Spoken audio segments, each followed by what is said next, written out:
Good morning, everyone. Welcome to another episode of No Capes for the week. This week, I am talking with Bizhan from Mended about Saga by Brian K. Vaughan and Fiona Staples.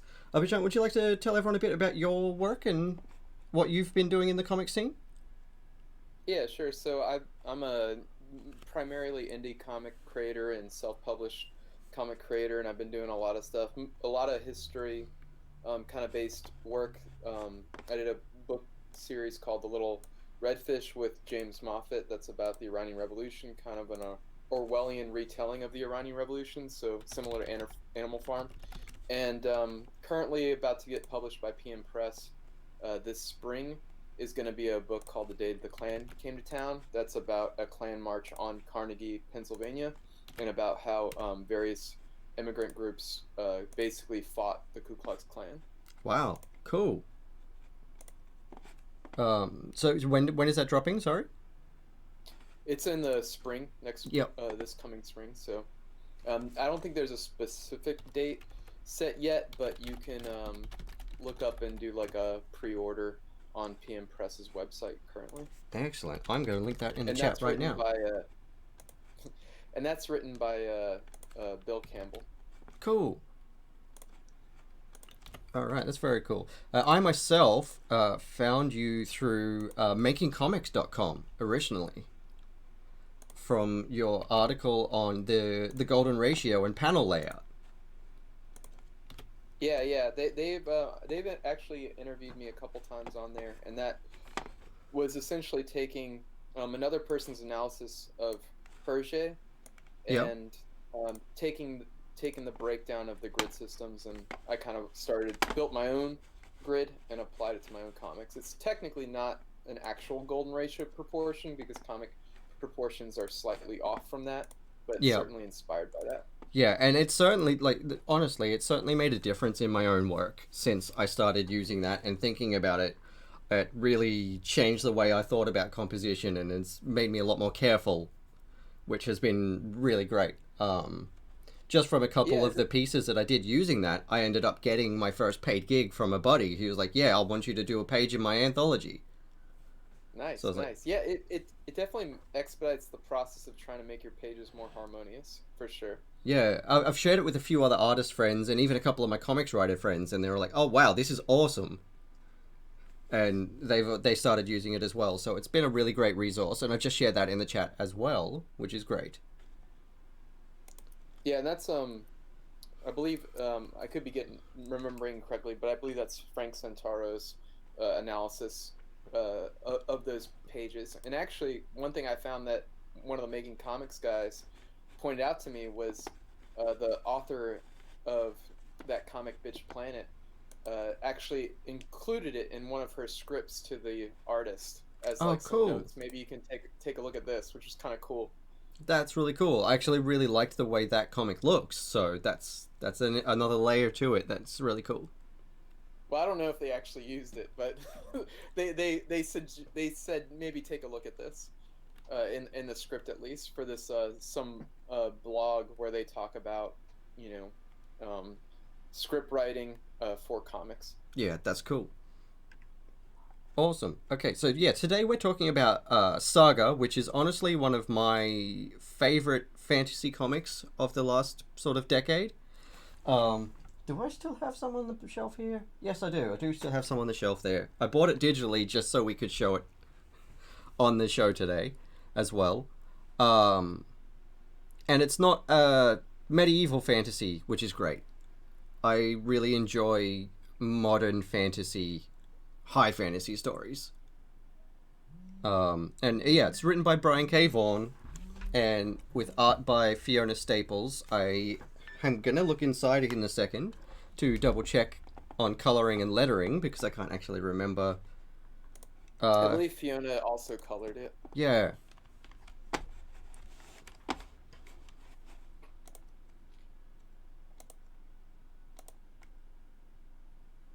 for volume one. Lettering is phonographics. yep, yeah, and Eric Stevenson as coordinator. Cool. Yeah, cool. So yeah, it looks like Fiona did all the artwork, which is really impressive because it's a lot of work. So for anyone that hasn't read it, I've got volume one here, not issue one. So if you don't want spoilers, you might want to come back for the YouTube version. But if you don't care about spoilers, stick around and we're going to get into some discussion about it. So what is your favorite part about Saga?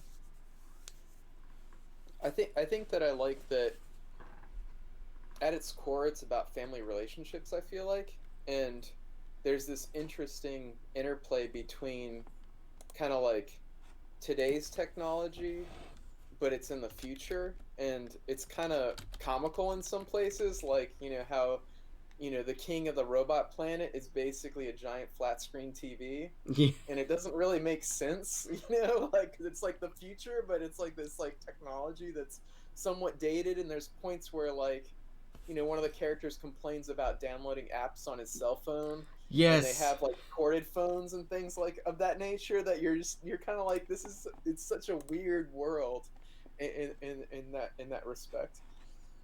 Yeah, no, it is. It's a really interesting sort of hodgepodge of eras of tech and the way they do things. And of course, right now is when Comixology wants to really take its time loading the next page. I forgot, I just had the first page up there of Alana at the very start. Like, what a way to start the story.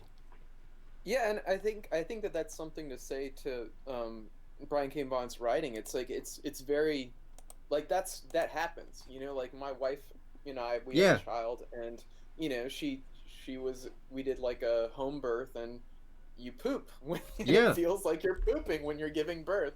And the fact that they started that way, it's like, yeah, like that immediately engaged. And actually, this is like one of the few comics that my wife has been addicted to. She's not really a big comics fan. She enjoys them, but this is one of the handful of books that she has read, and kept up with yeah. on a regular basis.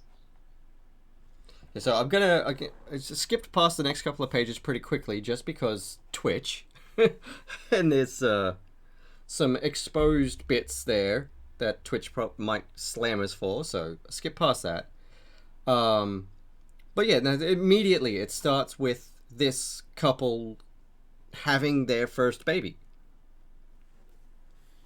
And I think I agree with you that it is, at its heart, it's about family and family relationships and how those change and develop over time.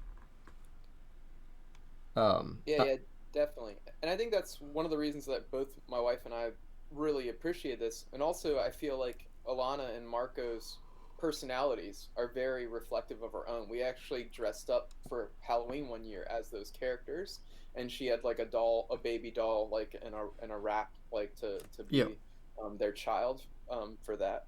But they, yeah, I mean, and I feel like it's really honest. Like it's very honest about how relationships evolve, like how there's some struggles. It's not picture perfect, but it's not like a yeah, love triangle either. yeah, exactly. Like, yeah, they show that relationships can be messy and weird, but they're not trying to soap it up. Yeah, yeah, exactly. And I think that's what makes this such a great book. Such a great Yeah, series. exactly. And like here we get the introduction to the first of the robots with Yeah, their yeah. TV heads, and this aesthetic, the TV head, computer monitor head sort of thing, is something that has always been dear to my heart, and was actually one of the things that got me into Saga when I saw one of the covers with Prince Robot. I was Hmm. like, okay, this has my attention. Um, I watched Dead Leaves, the anime, when I was a lot younger, which has another TV headed character like that in it, and just sort of being inspired, immersed in all of this has ended up leading to me doing my own TV headed retro sort of character. So I really enjoy seeing their take on it and how that also progresses throughout the comic. Like with Prince Robot and how he can't not show his thoughts and emotions on his screen. Yeah, that's a brilliant concept. I really appreciate that. There's also like a scene later on in the volumes where like there's these kids that are kind of watching his dreams because his Yeah, dreams are being projected on the screen as well. And I think that that's a really interesting concept. But it's also like kind of funny because it's like, okay, they're on like a distant planet, and hypothetically, if you're talking about like alien technology, like why in the world would it resemble these like giant like old school like TV screens? It yeah, doesn't make any sense, but you don't really question it. Like I feel like I never really thought that hard about it until I went back and reread it for this podcast, to be honest. Like I just was like, oh yeah, of course they have TV heads. Like whatever, they're aliens. They have yeah. TV heads. But like rereading it, I'm like, why do they have like 1980s like style TV for heads? Like if they're supposed to be from another planet, from a distant, Yeah, hypothetically a different galaxy, or yeah, even, it was the same here. I didn't really question it at the time, but then talking about it with my partner and friends, and I was just like, yeah, why does it look so retro? Why does it look so specifically Earth retro? there's actually a conversation I was listening to about concept design for monsters, and they kind of address this. And the idea is that like if it's too out there, if it's too unfamiliar, it's very difficult to get into the world. It has to have some sort of um, roots in our reality. Otherwise, it might be a bit too overwhelming to relate to. And I think that that's certainly true, and perhaps why they made that decision. Yeah, that makes sense. Yeah, people like that at least a little bit of familiarity so that they can connect with the thing. And I like how they even kind of make fun of it to some degree too in the series. Like, like there's these scenes where like, okay, like, uh, he's like having this. I forget if it was a dream or like this fever dream where he's imagining his wife, going down on him. And it's like, well, how that's possible because they have screens for heads. They don't have, mouths. And then there's another scene like further on in the volumes where they're talking about this. One of the robot-headed characters is like, "Oh, can like you hand me that drink, so I can have my last drink before I die?" And the character's like, sure, but then he eventually dies, and he's like, dang, I wanted to really figure out how these guys drink. And so it's like kind of like making fun of that Yeah, concept to some degree and being self-aware in the comics. That's really entertaining. yeah, that makes sense. I actually forgot about those scenes, and yeah, there's no mouth attached to the robot head. Although, like, it would be really funny to see, like, just like a flap open up on the bottom of the. Underneath. Yeah. Um, and yeah, like we're immediately shown that these guys are on the run from something, and it doesn't take long for the story to introduce the two factions of the Landfallians, the flying bird people, and then the Moonies. They teleport in and try to get Marco to give them the baby immediately. And it's all really dramatic and really tense, pretty straight into the book, which is really good as well. Yeah, I think it really helps you get hooked immediately into the story and get immediately invested. I mean, also like that very first page, like it's so unusual that I think that it immediately hooks a lot of folks into the series. And I think that the other, and I certainly feel like at its core it's about family relationships, but it's also about this Romeo and Juliet kind of trope, Yeah, that's part of it. But I feel like that's not pushed as much as the relationship side of things. yeah, yeah. No, I feel like that's sort of a vehicle for the greater story of the development of family, and even found family plays a big part in this story. Yeah, certainly. Yeah, and a little bit about a little bit of an anti-war theme, a little bit of an anti-racist theme as well that's throughout it, which I appreciate the fact that like with that said, I appreciate the fact that Marco is lighter skin and Alana is of a darker complexion, because instead of doing this metaphor, it's like, oh yeah, they're aliens. Somebody's purple and somebody's blue. Yeah. Where it's not rooted in our reality. They're like, no, like we're gonna be a little bit more heavy-handed with this and not try to make it too removed from this idea, like perhaps other science fiction or comics have done in the past. Yeah. No, exactly. Skip these pages. Naked robots. Twitch might not like that. I always forget where the nudity is in the book. And Yeah, there's a little bit of nudity. yeah, It's it's one thing that my wife has said about it. It's like, man, Fiona Staples can draw some sexy people. yep, yep. No, it's true. And yeah, if you're reading this and you're averse to nudity, warning, there's a lot of peen in this book. It's not like, I don't feel like it's ever unnecessarily gratuitous or anything. I like a book that is comfortable with nudity. Like, it's not showing it for shock value necessarily, or just like, ooh, look, there's some boobies. Which Yeah, it actually feels pretty natural now that you yeah, mention it. It doesn't seem like forced. it's just part of the story. Yeah, this is a time where these people would be naked. This is a time where these people would be making love because that's the development of their relationship, or whatever. But yeah, just on an aside, I don't know if the Twitch terms and services have a problem with nudie comics or not. So we're going to skip most of those pages real quick during this video so I don't get in trouble. But I like how naturally and not afraid of the nudity they are in the writing and the art. So just be prepared for that, anyone who hasn't read the book yet. That there is a lot of nudity, but it's I don't think the story would be the same without it, to be honest.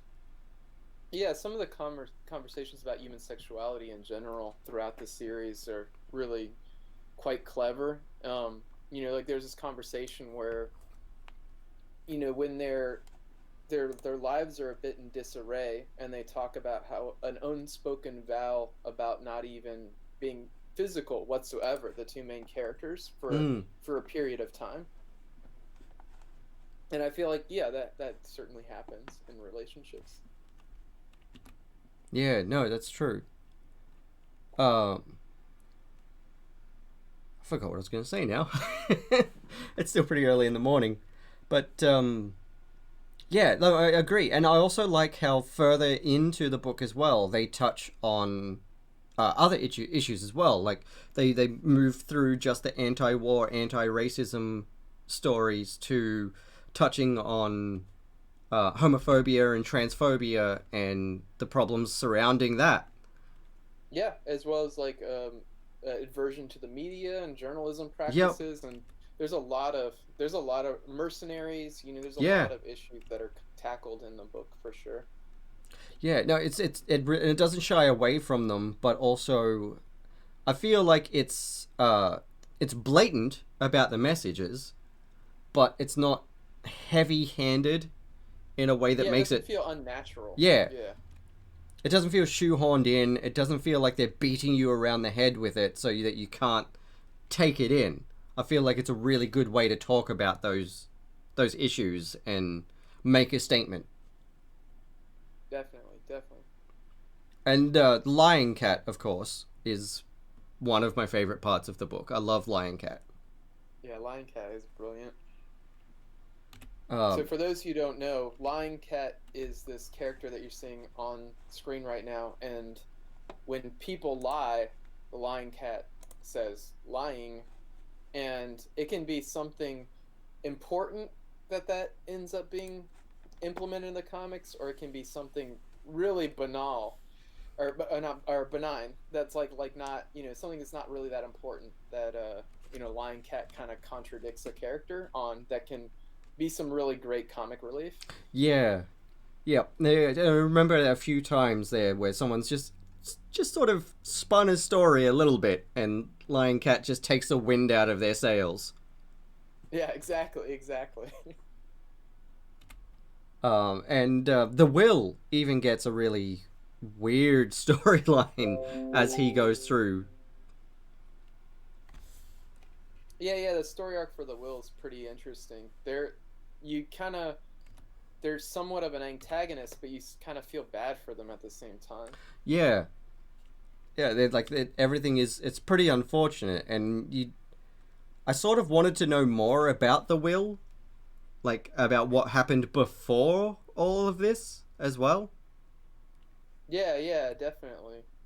Because they really kind of break that allude to a lot of history Yeah, between them and many of the characters. But I feel like that's also a good thing because I think that that's the magic of character development. I did an interview with another cartoonist where they're talking about, and they even have like come up with songs and written songs for one of their characters that never end up in the comic, but it's about understanding the characters so that you can write them better. So like, you don't need to reveal everything about them, but that kind of backstory and that history that they have certainly makes them have multi-dimensional, to have more depth, yeah, and feel no, more alive.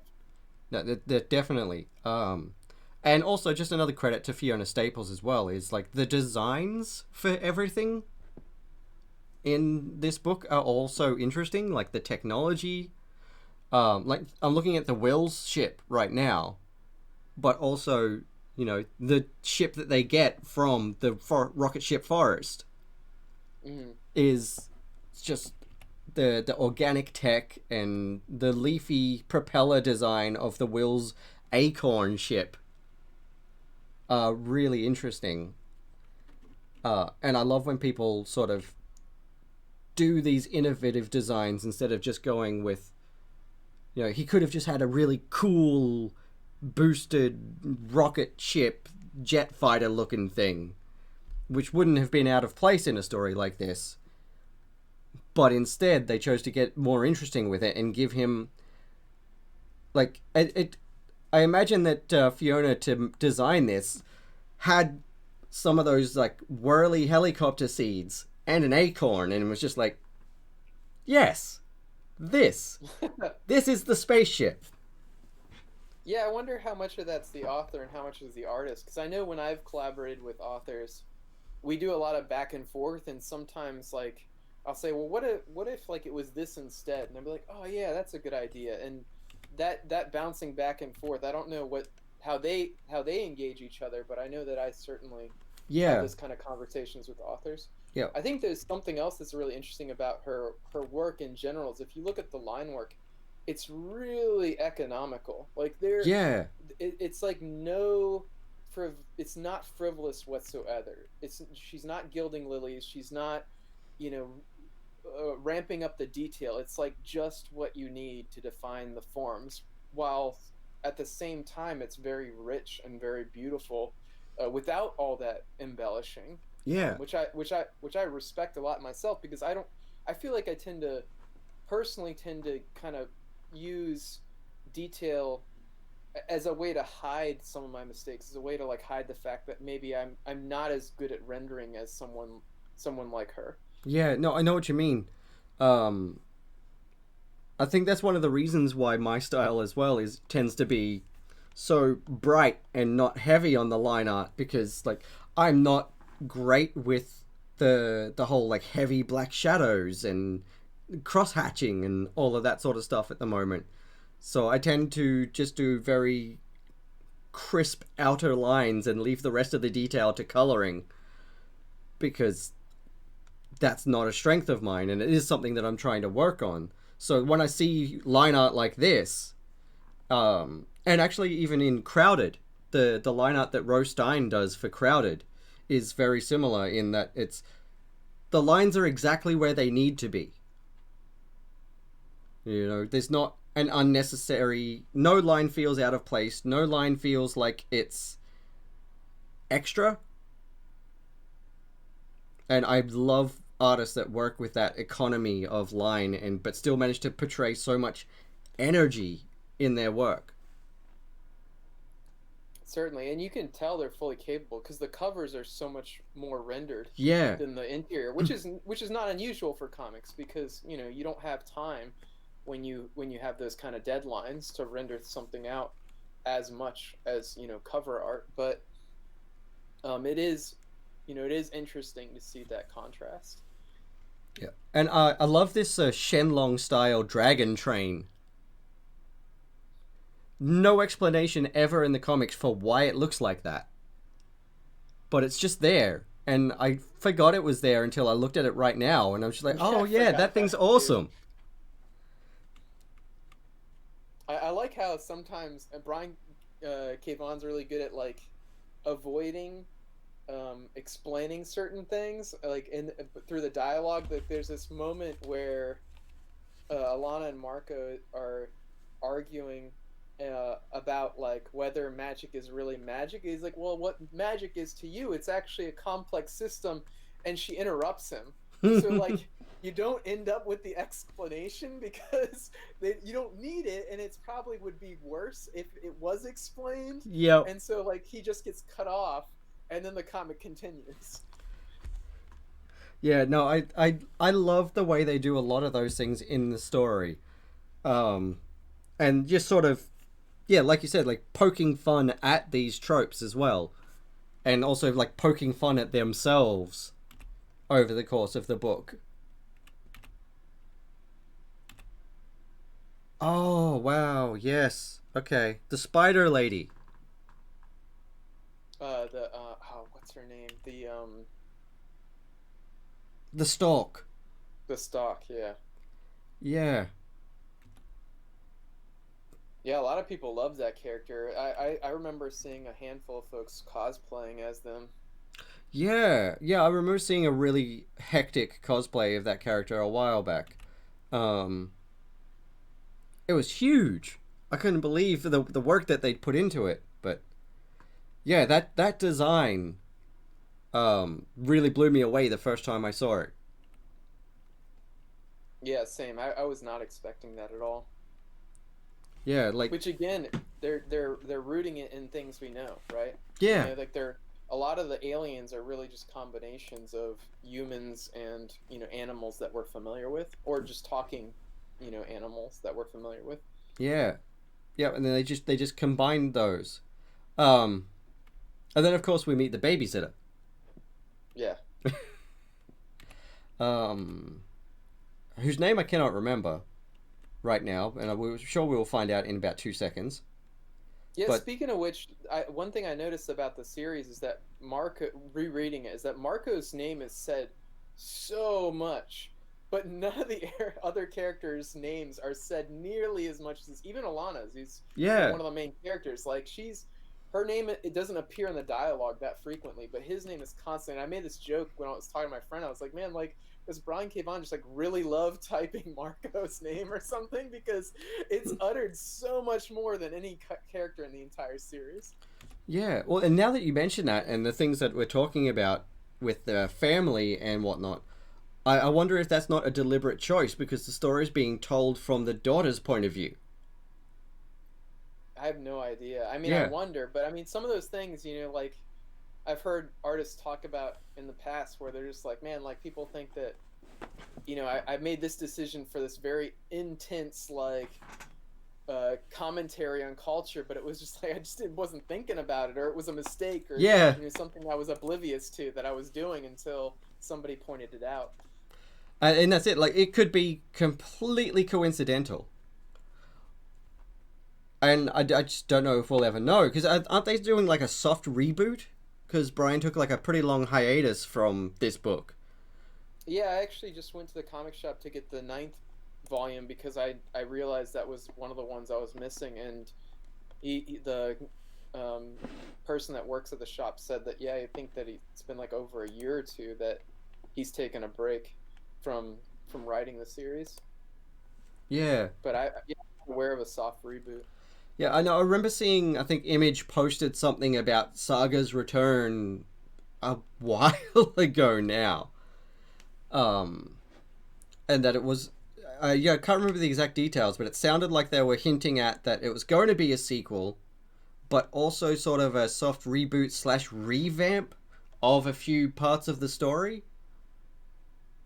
That sounds interesting. I wonder what that's about. Yeah, no idea. But then I've heard cricket since. I was getting really excited because like finally they're going to finish the story. And then I haven't heard anything new about it, so I don't know what's going to happen because I really want to get to the end of this story and find out. Yeah, I haven't read the ninth volume. I mean, maybe he wrote himself into a corner or something. Not sure. Yeah. It reminds me of this. I was watching this panel discussion where Mike Mignola was talking about writing this story, and he's like, at a certain point, people just say like, yeah, sure, you're so and so, you're gonna make it work, and don't really question or criticize the direction you're putting it in. And he was like, man, I don't know what the hell I'm doing. I have these like mermaids, or I forget what it was something like mermaids or something, and he's like, oh man, like I got these mermaids, this is a dead end, like I don't know what I'm gonna do, like I just wrote myself into a corner, like you're the editor, you're supposed to tell me. And he's like, yeah, we thought that was kind of weird, but we figured you'd figure it out. It's like, your job is to tell me not to do these things. Like but it's kind of funny to hear from somebody so revered for their work. Yeah. Yeah, no, and it's always good to get a look behind the curtain on those things as well, because then you're like, oh, yeah, okay, so even the best of us still make these mistakes and make these decisions that end up biting them in the ass later on. Yeah, or like feel like they don't necessarily know what they're doing, but they keep pushing forward. Like I was at this panel where I saw Jeff Smith, who did Bone. That while they were doing Bone, they were like, oh man, like all these heroes of mine were like high-fiving me and saying how great my work was, and I was just and he said something along the lines of like, I was just convinced that they were gonna eventually find out I'm a fraud and I have no idea what I'm doing. And I'm just winging it, and it's working, but I really have no clue what's gonna happen. Right. And that's it. It's like it's mind-blowing sometimes when that happens, like the people that you've been drawing inspiration from, and you feel like you have no idea what's going on, but apparently to all outside appearances you're doing a great job. Yeah.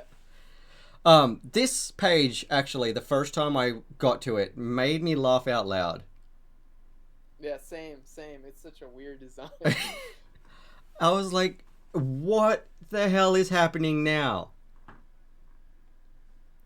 Yeah, but that whole handful of pages, if you're worried about, yeah, no, I'm just thinking that you're gonna have to skip over quite a few. It's basically a planet where people pay for sexual acts. Yeah, I'm just gonna quickly hide the panel so I can scoot through this section so that we don't get in trouble. Because, like, for anyone that's watching, like, I'm skipping past this right now, and the Will is currently walking through a room full of lesbian angels having mid-air sex. And so, it's... there's some weird human centipede-looking sort of stuff going on. It's a real adventure with the parts on this page. Also, actually, I am going to reopen it for this page because this one's safe. But this was something that I was really interested in that never really got explored, where we see the Will, this show of strength from the Will, like raw physical power. Let me just refresh the page a little bit and see if that fixes. Might be a bit of a lag. Oh yeah. I know what page you're talking about now. Okay, and I can see it now. I have the books next to me just in case. That's why I keep looking over to the side. But yeah, like that's pretty intense. Yeah, there's also like funny things too, because like while he's walking through that scene, he's smoking a joint. Yeah. And again, it's like that, like weird, like why? Like, don't they have some weird like alien drugs or something? No, he's gonna smoke a joint. That's what he's doing. Yep. Yep. Also, yeah, okay, here we go. Another weird thing with the robots. Give this a second to turn back on for you.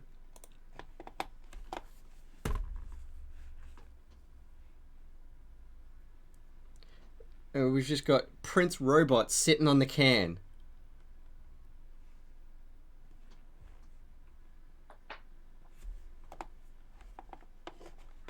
But it's like he's a robot. Oh yeah, yeah. Why is he on the John? And why is he reading a publication too? That's a print publication. Like, why do they have paper books? You Yeah. know, like for that matter. Like, you know, so with this level of high tech technology, and if he can see through his, you know, screen, like, why can they just, you know, read it through their screen? Right? Yeah, it's interesting, you know, how so much doesn't necessarily make sense, but it does. Like, you know, I Yeah. never questioned any of this stuff when I was reading it, and it doesn't bother me at all. Like, I No, don't no, it's care. still great, but it's just It's just like it's like the Star Wars. Like, none of it makes sense. They're like these space wizards with like lighted swords that don't even make logical sense when you think about the physics of them. But like, it doesn't matter. It's just fun. You yeah, know, it's no, entertainment. exactly. And that's the thing I love about books like this sometimes is like there are things that don't make sense at all and they do make you sort of pause for a second and go, "Wait, what the fuck?" But Yeah, then you yeah, just keep moving. yeah. Exactly. It's cuz you're just like, "Oh, whatever. That's just how it works here." Exactly. Exactly. I do, however, like the rules that they made up about magic needing ingredients, which are Yeah. sometimes uh, like material and sometimes emotional, which I thought was kind of interesting. Yeah, no, that is cool. Yeah, like it's a more interesting take than your typical sort of D&D physical components sort of thing. Like, yeah, magic should have a cost from the user. You know, it's not natural. It is defying the laws of physics. So it makes sense that there would be some kind of a cost to you to do it. So if that is like you need this emotional component, which you know for some of the spells might be deep distress, well that's the cost of using magic. That's the choice you make. Yeah, I mean, there's a few folks who have done that, but I feel like here it's done a little bit differently. Like how one of the spells, it was a secret. You know, a secret Mm. was the, you know, the needed ingredients. A little bit different than like a physical like cost on the user where they're like exhausted or part of their person, you know, atrophies in some sort of manner, similar like what they did with The Witcher. For anyone who's watched the Netflix series, I haven't read the books, so I don't know if that's in the books as well. And then Spawn does that too, where he's like a limited amount of Yeah. energy, you know. They get actually pretty interesting with that as the series goes on with Spawn as well. Yeah, yeah. Yeah, it's gone on for so long now. It's yeah. They broke a world record, I think I Yeah, saw, yeah, I think they're up to for like issue longest running. 340 or something now. It's yeah, it's ridiculous. I watched it. I watched it. Mixing up my entertainment. I read that series when I was a lot younger, and I think I read like the first 40 or 50, but I haven't really Yeah, revisited it since. I lost track of it for a while there, but then I started catching up again. And like literally in front of me right now, my monitor is sitting on volume 2 because it wasn't as high up as I needed it. um but yeah, like in relation to what you were just saying about the rules and the sacrifices, I forgot that here the to be able to use the rocket ship, they had to do that. They had to give up something personal Oh and valuable yeah, to themselves. And so Marco smashes his sword and releases the magic in his family sword. and that was a really beautiful moment, especially because, you know, for those, again, spoilers. They've both although Alana more reluctantly, decided that they're going to be pacifists in this war, and so he doesn't want to use violence at all. So him finally breaking this heirloom that's been in his family for, I can't remember if it's centuries or how long it is. 1,000 But generations. jeez, yeah. So like, it's a pretty big deal. It's a Yeah, pretty big deal, and a very emotional and symbolic gesture at that moment. yeah. And also, just looking at the design of the sword, makes me wonder if because Marco doesn't exactly look like you said, he's lighter skinned, but he doesn't exactly look Caucasian either. But the style of sword that he's using is a Chinese wushu sword. Oh, it So is. I'm I'm not. I'm not familiar, so I yeah, couldn't tell you. it's it looks very much like a Chinese Dao sort of sword. Um, so I'm wondering if maybe they Oh sort of yeah, drew on uh, East Asian influences for Marco and Marco's people. possibly. There could just be that they just like that design, but I have no idea. Yeah, yeah, yeah. I'd like to know. I'm curious now. Yeah, just with how much they touch on all of this sort of thing. The anti-racism and all the other societal issues that they tackle in the comics. It would just be interesting to know that for sure.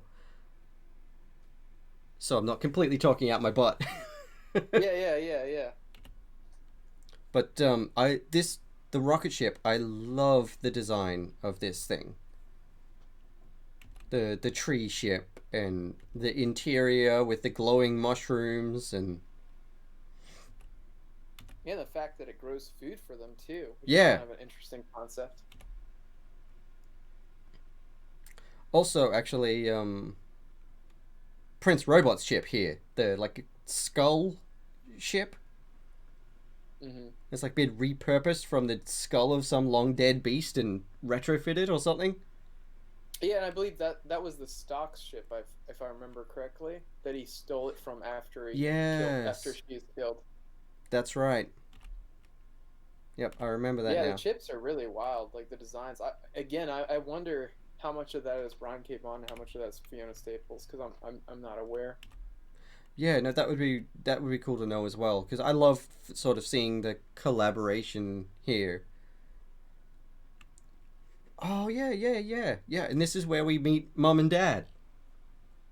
Yeah, and that's another thing that I think is really interesting because when you talk about pacing and the writing of a comic, you can tell because every single volume ends with a full page twist, Yeah, and so you can tell that uh, Brian is writing towards to the volume, like yeah. not to the single issue, and I think that's really interesting, and a few people have talked about that, and there's a whole another conversation that I'm not educated enough to comment on where I've seen people debating whether or not floppies uh, are no longer something that should be pushed because it's just not the economy of the way things are working, especially with the rise of manga, especially with the rise of an interest in European comics Mm-hmm. that oftentimes you get the full volume.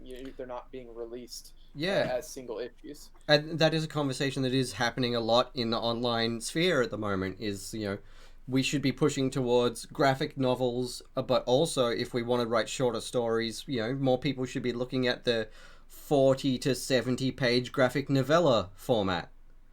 And more publishers should be looking at stories that are in that format that already exist if they want to publish new stuff instead of pushing the ongoing individual monthly issue. And Yeah, I like, and I mean, yeah, sorry, you go. I'm certainly guilty of that. Like, Yeah, I buy volume. I don't buy single. I'm not a collector. I'm a fan of the yeah, stories. exactly. I Like, want to read the story. And so if I'm buying singles, it's only on Comixology when I can get them cheap because I've this actually sort of blows the mind of every guest I've had so far that's not in Australia. And here, a single floppy can be up to $10. oh wow. You like the cheapest you'll get a floppy for is $6, and that's Yeah, they're around 4 or 5 here. Yeah, they're usually $8 to $10 per floppy here. So it's expensive. You know, if Yeah, you're picking especially up when 4 titles a month, that's $40. that's wild. Yeah, and that could be potentially 3 volumes, Yeah, where it's 5 issues per volume. So one volume. one volume is $40. I got this on sale for $20. Oh wow. Yeah, they're like here it's volume 1 here is 9.99. Yeah, no. Like to put it in I'm sorry. perspective, like the Killing Joke is like Oh yeah. $70 here. Jesus. Yeah, volume 2 is 15. I'm looking at the cover price. Yeah. Yeah, it says on the back here, for the recommended retail for the US is $10. But no, Oh, it's a volume like that is $20 to $30 here. Like most thinner trades are around the $30 mark. from the US No, or in even stores here. so in general, even if it's like, somebody produced in the country, it's still that high? Well, that's the thing is like most books don't get produced here. It's too expensive. Mm. They get if an Australian comic gets made, it rarely gets made in Australia. It'll often get made via Kickstarter and then printed overseas and then shipped to Australia. Yeah, I Because hear that most stuff is printed in China from the yeah, United States yeah. Anyway, or in Canada. Manhattan Projects $26, Jeez. and that was like a long time after it came out too. That's an expensive habit you have there.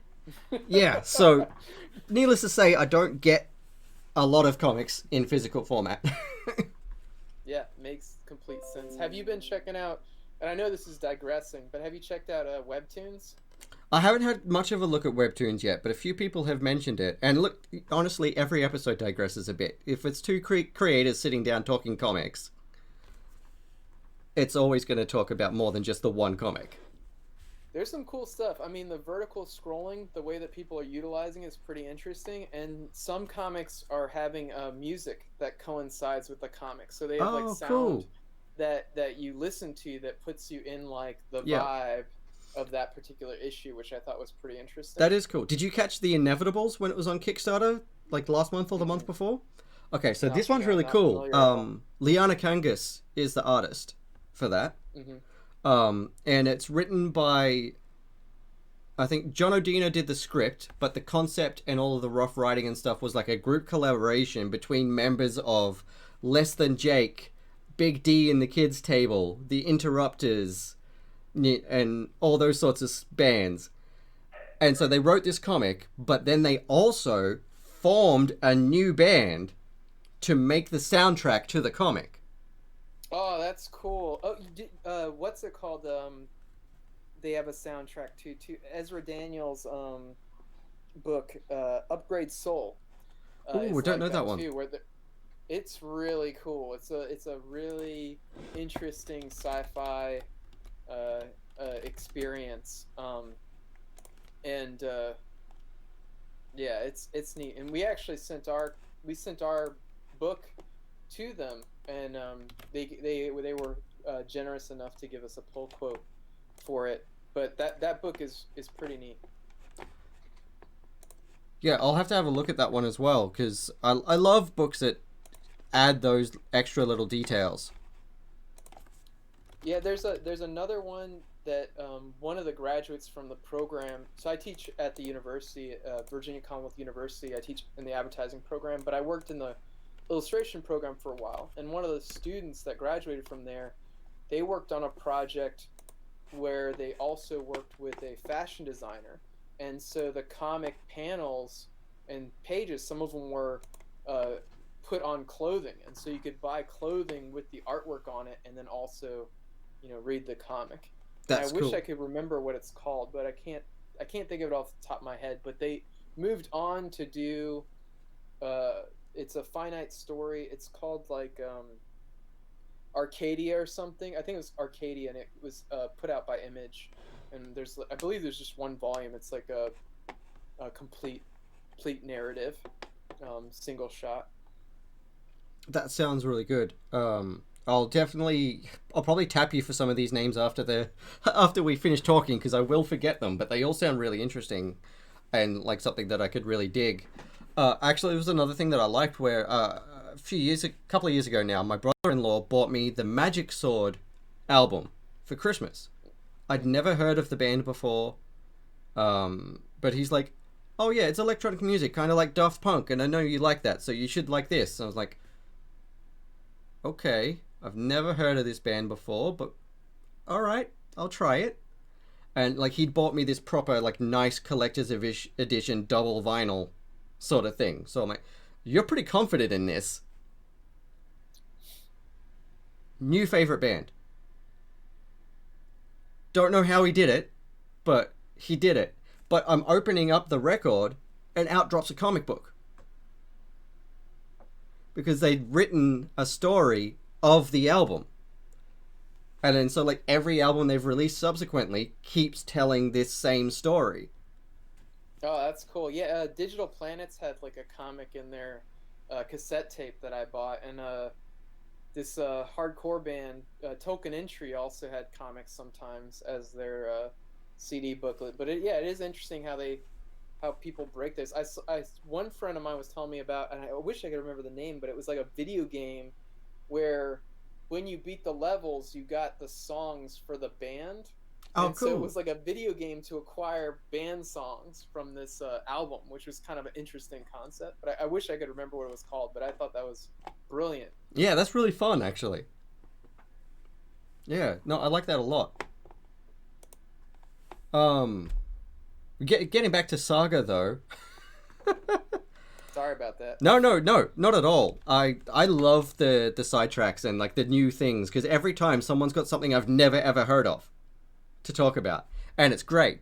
But I'm just looking at this one page right now, which I was really excited about, where Marco's mom and dad first pop up and just teleport into the friggin' ship in full battle armor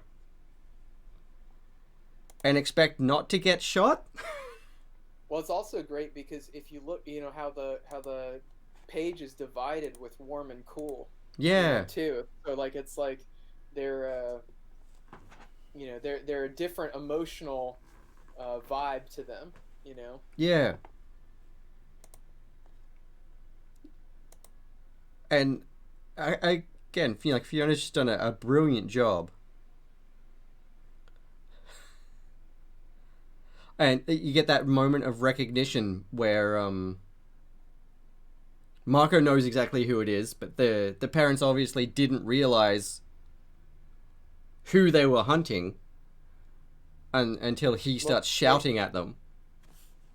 Right, because they're showing up because he broke his sword, and they assume that something Yeah, negative had happened to him. So when they teleport in, they're ready to try to save their son.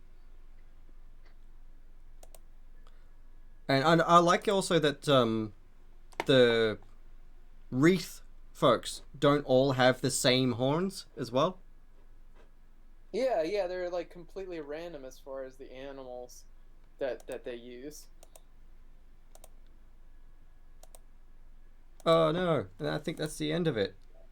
Yeah, But there's yeah, it ends with that single page with the narration, just like so many. Because if for those who haven't read it, what's really beautiful about it is the child is narrating the entire series. So the narrator yeah, is their kid, and there's some really beautiful moments in the cognitive dissonance between what they're saying and what's happening in the series. yeah, and then it takes a few more pages to catch up to. I found as well, like the child says a thing, and you're like, wait, what? But they've jumped ahead a couple days. They know what happens next, so they're telling you what ends up happening, and so you got to sort of wait and see the rest of the story play out. Yeah, yeah, hints of that, and the child, I feel like that narration also functions as a, how when a season, like, how they've been doing now with seasons on Netflix, where they show you like a catch up, so you Mm. remember what happened before, like and again, it's because Brian's writing to the volume. The Yeah. kid narrates and catches you up in the beginning of each volume, so you can jump in. Yeah, and that's a really handy way to do it, especially with how long it was between volumes sometimes with the way things were going to, and especially towards the end when Brian was getting ready to take that hiatus. That Well, was yeah, they have taking a different. yeah. Yeah, they both have taken hiatus. Like, because I remember Fiona Staples had to take a break, as Yeah. well. And that's one thing I like about Image Comics is, or in most indie comics, is that unlike Marvel, like if it was Marvel or like DC, they would just get another artist to Yeah. fill in, and then it would completely disrupt the vibe of the book. I have a lot of friends that love those books, and I like some of them too. But I prefer the ones that stick with the same artist, because you have this story arc, and it's like goes from like this gritty illustrative style to this manga looking style to this Mm-hmm. cartoony style to this like kind of naturalistic style with brighter colors, because the team is completely changed, and you're like, you feel you feel like you've watched like five different shows by the end of it, even though it's the same narrative arc. Yep. Exactly. I've had a lot of trouble with that with like Marvel and DC as well in recent years. So like these days I only follow a handful of comics because they're just the characters that I always love the story of. And even then, you get the same creators mostly, but if for some reason the artist is out for a month, you'll just get a random fill-in one, and like you said, it'll disrupt the flow because you've got to Yeah, go, hey, this isn't what it looked like last time. exactly, and that can be really confusing as for a reader. I feel like, and we talk about this in graphic design. That's my field. That's what I got my degree in, was graphic design. It's when you break that system, it's a I use this analogy where it's like you're on a track jumping hurdles, and then all of a sudden there's like a car that's on fire in the middle of your way, and it's like, well, how do I navigate this? It's such a impediment to moving forward, Yeah. when that aesthetic completely changes. Just hold on for a second. No worries.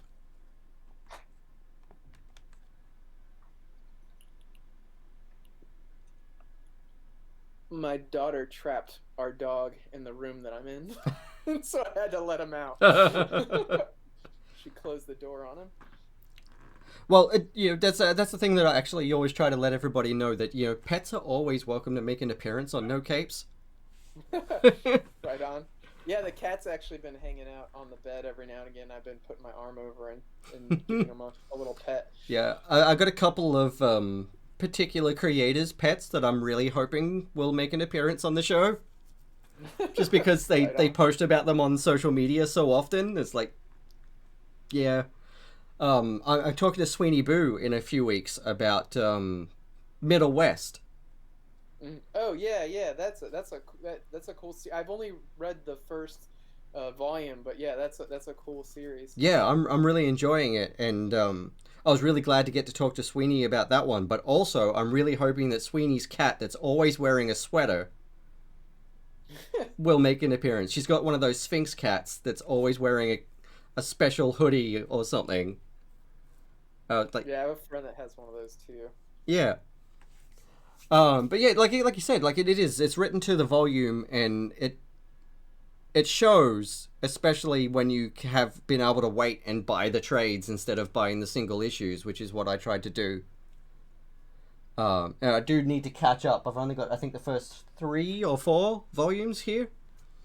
I've read them all, but I only have copies of those on the shelf.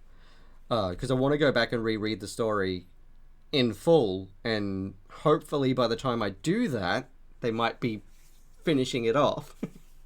Yeah, we'll see. I'm curious. I haven't read, like I said, I haven't read Volume 9 yet. I just picked it up today, actually, and Yeah. I'm curious as to where they left off, because it might provide some insight as to why the break was taken.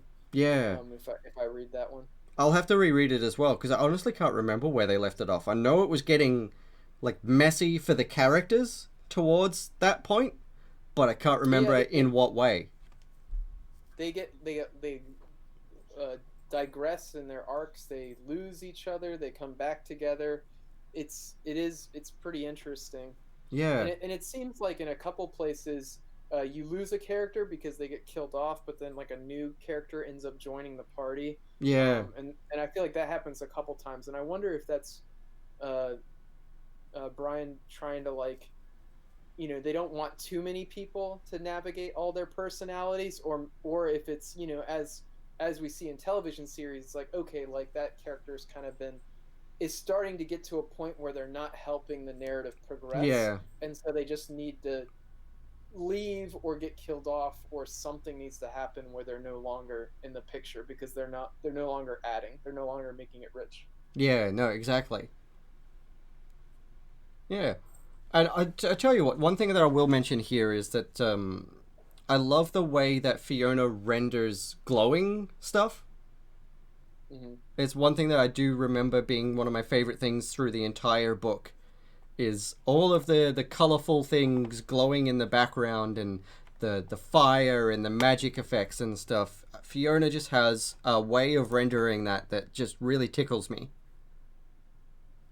Yeah, that stuff is cool. I've always thought that kind of thing is pretty interesting, like how artists are able to make that work, like to make it actually look like it's glowing, to actually look like it's electric. I think that I first noticed that with the old Batman animated series. I remember as a kid who liked to draw, I was just like, how do they do that? How does it looks like actual light? Yeah, It doesn't. It doesn't look flat. It's not an outline of light. That is light. Like they painted light. You know. yeah, exactly, and that's something that's really tricky to do right, and to do it in such a way that it looks so dynamic and organic as well. Like bioluminescence is a whole different ball game again versus artificial light, Yeah, yeah. and so it's really interesting watching different artists have their own takes on it. Awesome. Well, that's actually been a whole hour to get through one exact volume, so that couldn't have been timed better. Right on. I guess my digressions were perfect. Yeah, no, sometimes we don't get through the whole book in an hour because we deep dive into everything, or sometimes will if it's a shorter book, you'll get through it pretty quickly, and the digressions also lead to a lot of interesting discussion after you finish that. So this worked out really well. Um, I am motivated to go back and reread the whole series again. Every time I Okay. talk about one of these books, I'm always want to go back and reread the whole thing on the weekend after the show. If you would like to let everybody know where they can find you, for those that are watching and those that will be watching on YouTube. Yeah, sure. So you can find me on Instagram. I go by Mended Arrow, as in like mended as in fixing things, and arrow as in like a bow and arrow, and that's pretty much my handle for Twitter as well. And you can go to mendedarrow.com to find my portfolio website, and those accounts are also available to find through that as well. Yeah. If you're in the chat right now, I linked those websites in the chat for you all. If you're watching on YouTube, those links will be below as well in the comments. So please go and follow because Bizhan does amazing work. I still have to go and finish picking up a couple of copies of the books that were on your website. I had it open the other day to do so, and then a thunderstorm hit, and I had to shut down my computer real fast. Oh no. So, cause it's my brand new work computer, I was not risking it getting blown up. But everything that I have looked at and read and enjoyed so far has been fantastic, and I'm looking forward to that new book that you mentioned at the start coming out again. Um, it sounds really interesting, and I am available on all social media as well under Sean Sunday Art. If you're an Australian artist, you can hit my link tree and find the Australian Illustrators Discord. If you're an Australian TTRPG creative, you can also find the Discord for that in the links below. Please go and support more indie creators. Brian has a bunch of stuff up on, is it Panel Syndicate? I did a previous episode on one of Brian K. Vaughan's comics, Barrier. Oh, that one's so good. Yeah, yeah. Ahmed Rafat and I talked about that one, which was really fun. And that's available on Panel Syndicate. And Donny Cates just released a new horror comic on Panel Syndicate that Brian was talking about yesterday too.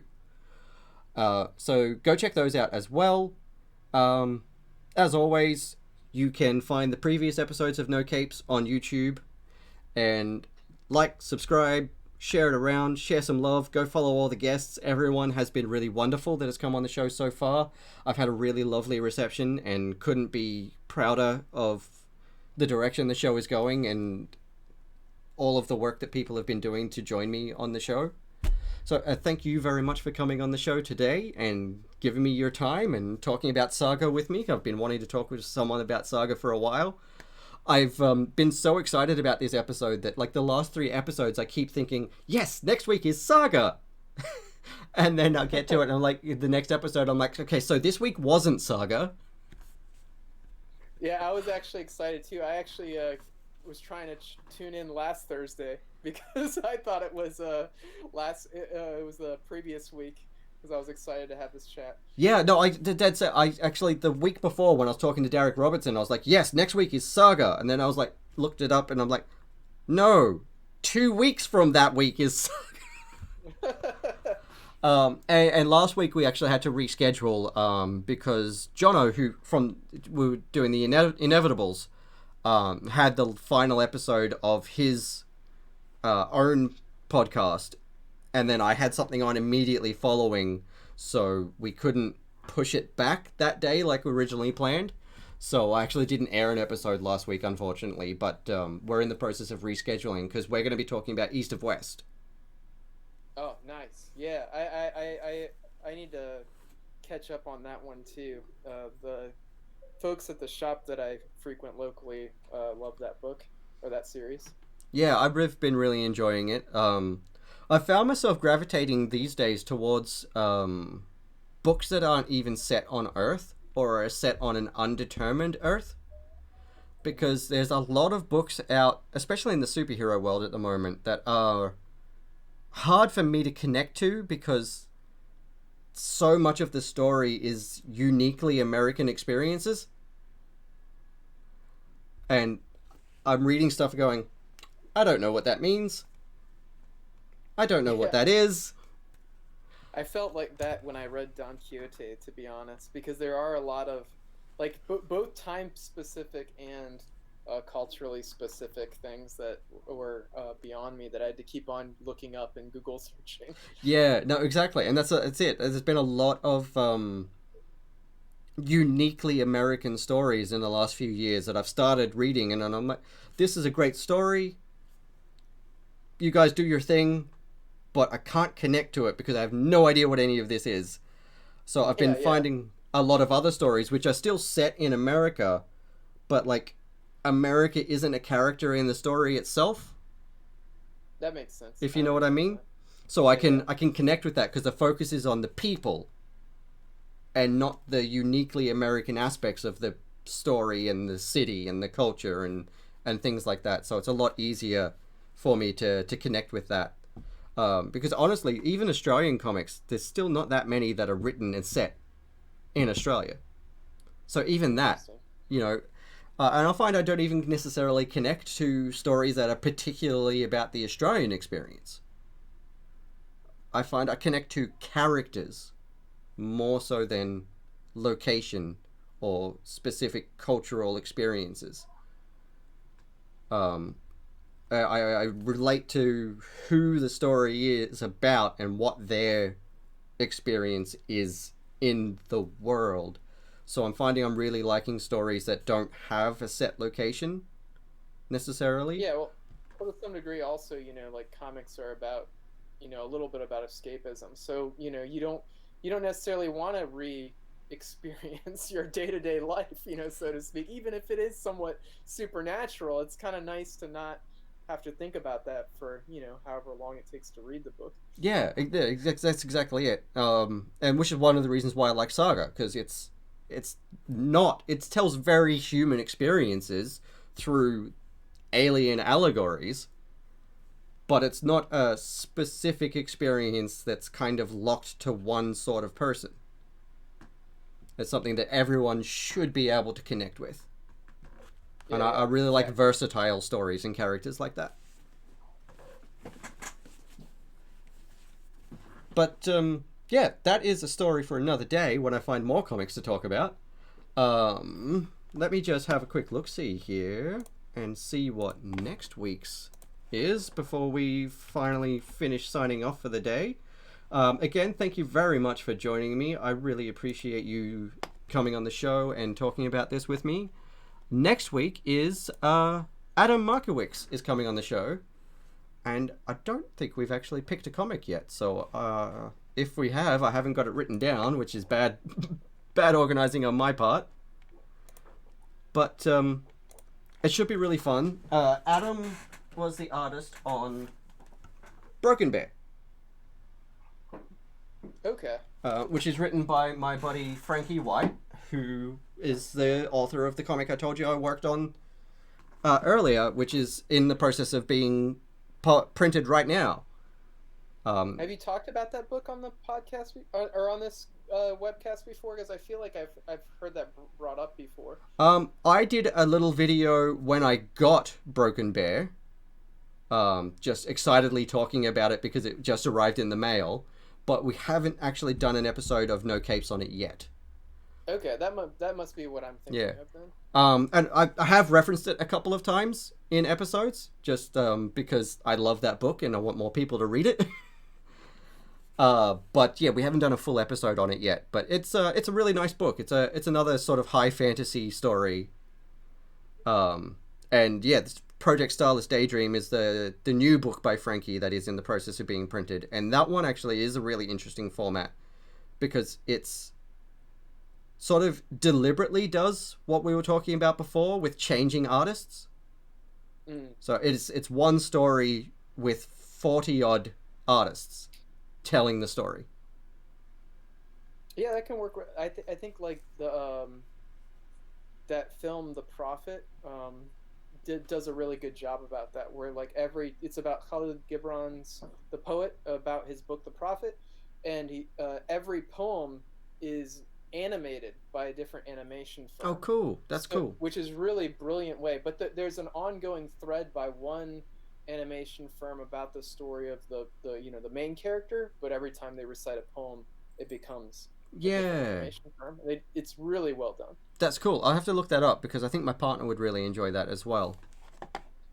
They're sort of a bit of an art history buff, so they really enjoy stuff like that. They probably already know it and have probably already seen it, but I'm going to look it up anyway so that I can show them after. It's distributed by G Kids in the States. I don't know if they distribute it internationally, but it was on Netflix for quite a while, but they recently took it off. So I ordered it myself, and it was like about $7. Yeah, which was pretty cheap for a film. Cool. Okay, well, I'm going to stop rambling for now because I keep dragging this out. But thank you again. This has been No Capes. Please go and follow everyone's social media and pick up some comics. And until next time, keep reading. All right. Thank you so much.